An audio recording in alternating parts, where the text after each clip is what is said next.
It's been a long time since the name Walkman was used to describe a portable music player as a catch-all term, but Sony has spent the last 15 years trying to revive it. While Sony has tried competing against the iPod, the new ZX2 is the first high-end player to hit US shores that is going for smaller fry, namely Astle & Kern and Hi-Fi Man.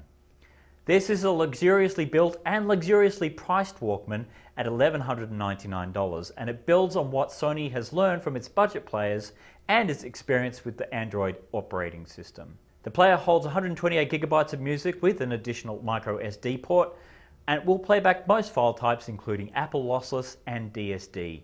The build quality is what you're mostly buying here, with a weighty feel in the hand and nice big thick buttons that are wisely indented to prevent being pushed in your pocket, something the Pono player could learn from.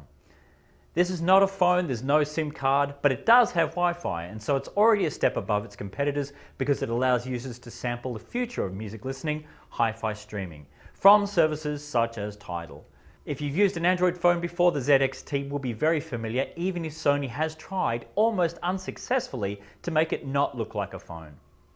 Most apps will work, though surprisingly, third-party music players have been somehow deliberately or accidentally gimped to not play high-res files.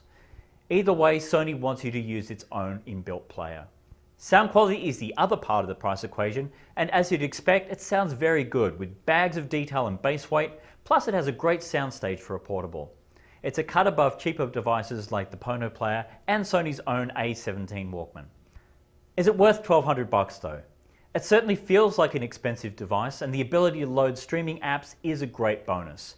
Battery life at an expected 33 hours of high-res playback beats the Pono player by a factor of 4. If you're looking at a high-end media player and want something more flexible than the audio-only competitors at the price, then the Sony is definitely worth an audition. This has been Ty Pendlebury for CNET.com.